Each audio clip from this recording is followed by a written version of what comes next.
जय श्री राम। वेदांत ज्योतिष बाय नमिता में आप सभी का स्वागत है।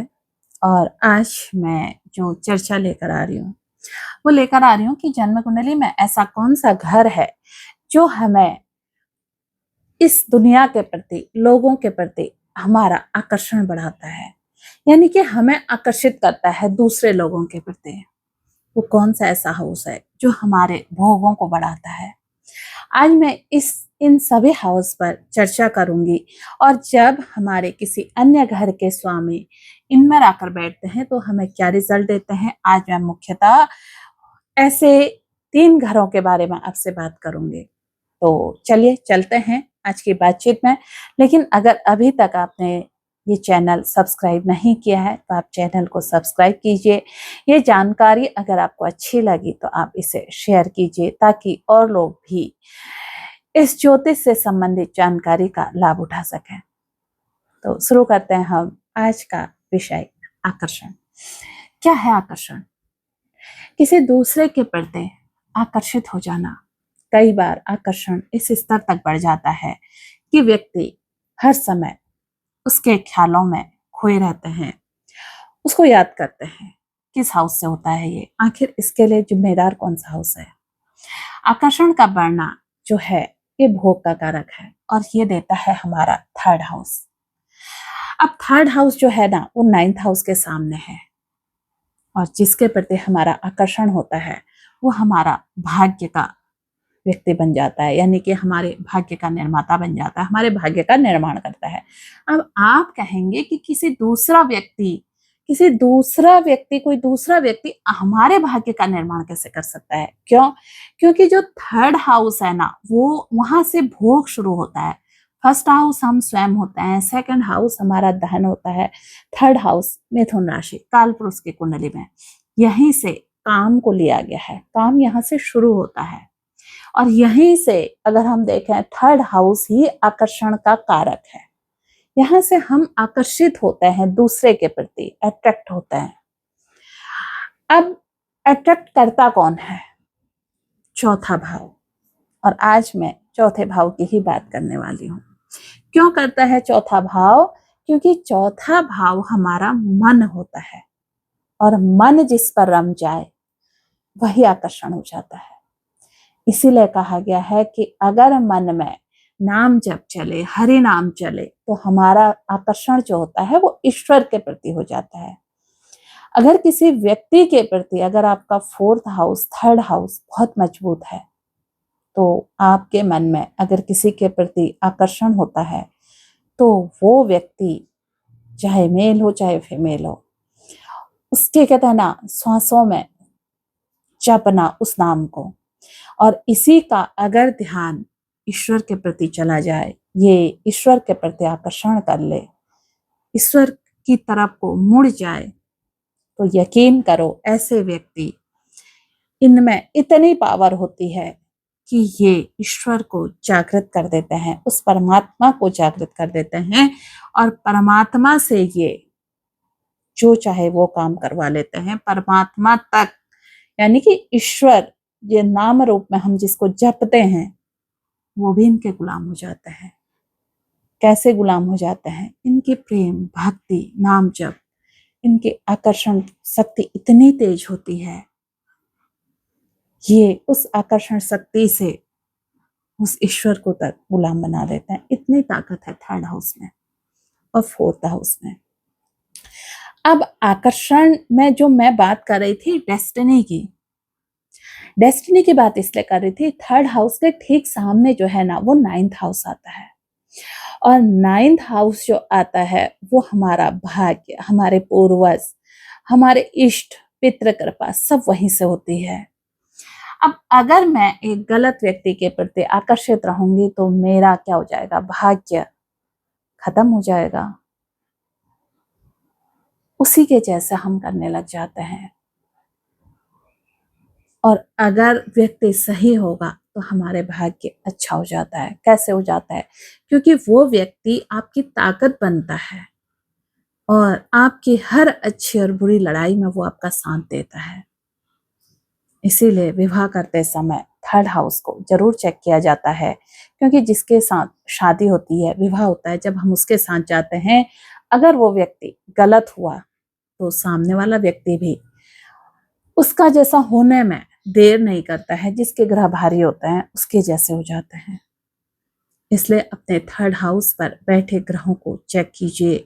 खास तौर पर थर्ड हाउस में अगर चंद्रमा है तो ये चंद्रमा आपको किसी के प्रति अगर आकर्षित करता है तो ये उस हद तक आकर्षित कर देता है जहां तक हम सोच भी नहीं सकते। इसलिए जिसके थर्ड हाउस में गुरु, चंद्रमा, शुक्र इस तरह के ग्रह हैं, ये सांसारिक लोगों के प्रति आकर्षित होने के बजाय अगर ईश्वर के प्रति अपने आकर्षण को तय कर लें, किसी अपने किसी एक इष्ट का नाम ले लें कि ईश्वर, चाहे वो कोई भी हो, राम हो, कृष्ण हो, शिव जी हो या गणेश जी हो, कोई भी एक, माँ लक्ष्मी हो, तो 10 महाविद्या में से कोई भी एक विद्या जिस पर ये अपनी आकर्षण शक्ति का प्रयोग करके, यानी कि नाम जप, प्रयोग का मतलब है नाम जप, उसका अगर प्रयोग करते हैं, आप तो यकीन नहीं कर सकते हैं कि इनमें वो ताकत है, वो ये कई तरह की सिद्धि हासिल कर लेते हैं। सिद्धि हासिल करने के लिए भी हमारा थर्ड हाउस मजबूत होना चाहिए। जब थर्ड हाउस मजबूत होता है तभी हम कुछ कर पाते हैं। अब थर्ड हाउस के साथ साथ आपको पता है फिफ्थ हाउस भी बहुत जरूरी है। फिफ्थ हाउस क्यों जरूरी है? क्योंकि फिफ्थ हाउस एक तो हमारा प्रेम का है, दूसरा हमारे मति का है। हमारी मति ही तो, हमारी बुद्धि ही तो तय करती है हम किसके साथ, किसके प्रति आकर्षित रहें।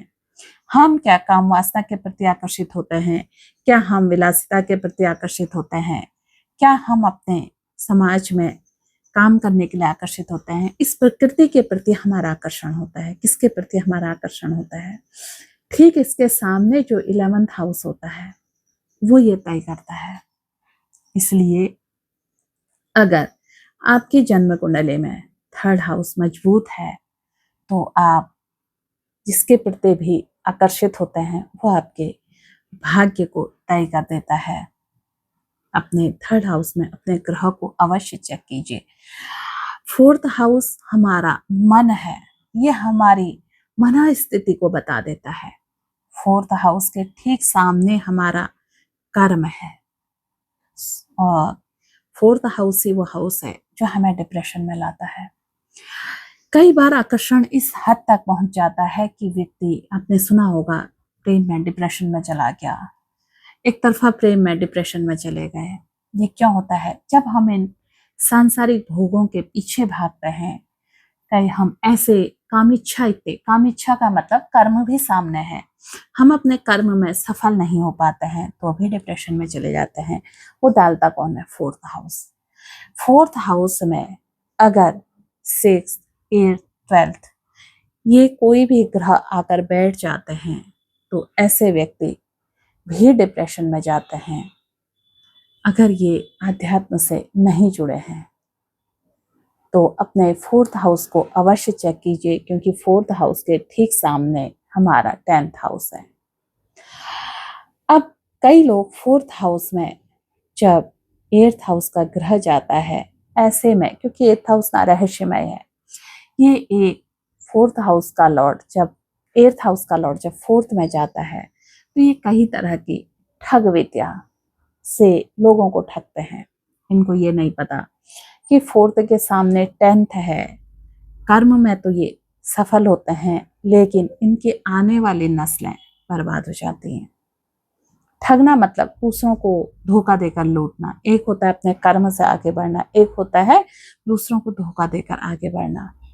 चीट कर कर किसी से धन ठग लेना, किसी से गलत जाली साइन करा लेना, फ्रॉड चेक दे देना, किसी का पैसा लेकर भाग जाना, ये फ्रॉड है। इस तरह का अगर आपने फ्रॉड करके चाहे थोड़े भी रुपए बचाए हों, यह आपकी आगे की जनरेशन के लिए बहुत खराब काम करता है। आज आप बचा लेते हैं, भविष्य का नहीं सोचते। आज आपका आज अच्छा हो सकता है, आज आप खुश हो सकते हैं कि देखा मैंने अपनी चालाकियों से ना इसे ठग लिया। कई लोगों की जन्म कुंडली उठाइए, जिन्होंने भी ये सब किया है, उनकी आगे की पीढ़ियां बर्बाद रही हैं। कोई भी ऐसे व्यक्ति की कुंडली उठाकर आप देखिए। तो ये जो मैं आज आपको बता रही थी, थर्ड हाउस, फोर्थ हाउस, इसलिए ये कॉम्बिनेशन लेकर आ रही हूँ। ऋषि पराशर जी ने हर घर के सामने एक घर इसीलिए बनाया है। आप फोर्थ हाउस को बैलेंस रखेंगे तो आपका 10th हाउस अपना बढ़िया हो जाएगा। आप थर्ड हाउस को अच्छा रखेंगे तो आपका भाग्य अपने आप अच्छा हो जाएगा। आप 5th हाउस को अच्छा रखेंगे तो आपका 11th हाउस अच्छा हो जाएगा। और 11th हाउस ही हमारे डिजायर फुलफिल करता है। मैं ये छोटी छोटी चीजें आपको इसलिए भी बताती हूँ ना, ताकि आप लोग ज्योतिष को ये ना समझें कि हमने एक बार ज्योतिषी के पास गए और उनसे कुछ अपने ग्रह चाल पूछी और उन्होंने कह दिया तुम्हारी कुंडली में तो राजयोग है, और हम उस राजयोग को लेकर बैठ गए। बाद में हमने कह दिया कि ज्योतिष तो काम ही नहीं करता, उन्होंने तो बताया था राजयोग है और ये तो काम ही नहीं करा। एक कुंडली से राजयोग नहीं देखा जाता, वो राजयोग आपके अन्य कुंडली में भी होना चाहिए। जैसे D1 यानी कि हमारा लग्न चार्ट, उसे बाईपास करके हम आगे नहीं बढ़ सकते हैं। उसके बाद हमारा D9, D10, D60, ये 3-4 चार्ट बहुत महत्वपूर्ण है स्थितियों को जानने के लिए। वैसे तो वर्ग कुंडलियां कई सारी हैं, लेकिन इतने जो हैं ये काफी हैं। और जो मैं आप लोगों को बताती हूँ ना, मैं आपको ग्रहों से डराती नहीं हूँ, बल्कि इन ग्रहों को हम कैसे स्वयं अपने हाथ से बैलेंस कर सकते हैं। जीवन में हर चीज जो है ना वो बैलेंसिंग है। सबसे जो कठिन काम है वो है नियंत्रण करना और मन को नियंत्रित करना, चंद्रमा को नियंत्रित करना। इसलिए चंद्रमा की गति सबसे ज्यादा है। हमेशा से मैं ये चीजें आपको बताते आई हूँ। आज मैं ये थर्ड हाउस का इसीलिए आपके सामने लाई कि जब भी आपको कोई चीज आकर्षित करती है, कोई व्यक्ति आकर्षित करते हैं, उनके काम से आप आकर्षण में जाते हैं, उनके चीजों से आप उनको देख के आकर्षित होते हैं, तो ये जरूर तय कीजिए कि मैं आकर्षण तो हमें हो रहा है कि हमारे जीवन को कैसे आगे ले जाएंगे। एक अच्छा व्यक्ति आपके जीवन की राह बना देते हैं और एक बुरा व्यक्ति आपके लिए गड्ढे खोद देता है। यही थर्ड हाउस है। इसलिए थर्ड हाउस को तिरसठाया लॉट कहा गया है, उपचय भाव कहा गया है। ऋषि पराशर जी ने ऐसे ही यहाँ पर शुभ ग्रहों को अच्छा नहीं कहा है, पाप ग्रहों को इसलिए अच्छा कहा है। लेकिन मैं यहाँ पर शुभ ग्रहों को भी अच्छा इसलिए कहती हूँ क्योंकि जब शुभ ग्रह होते हैं तो वो हमें मेहनत बचा देते हैं, इजी गोइंग हर चीज उपलब्ध करा देते हैं। तो एक तरह से इसीलिए मना किया है ऋषि पराशर जी ने, क्योंकि जब शुभ ग्रह बैठ जाते हैं तो ऐसे व्यक्ति को बैठे बिठाए सब कुछ प्राप्त हो जाता है, उसे मेहनत करने की जरूरत नहीं पड़ती है।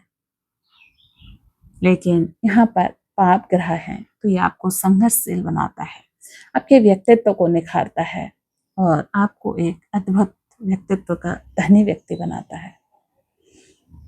तो आज इतना ही, फिर मिलती हूँ मैं आपको इसी में फोर्थ हाउस आऊंगी मैं अगले वीडियो में।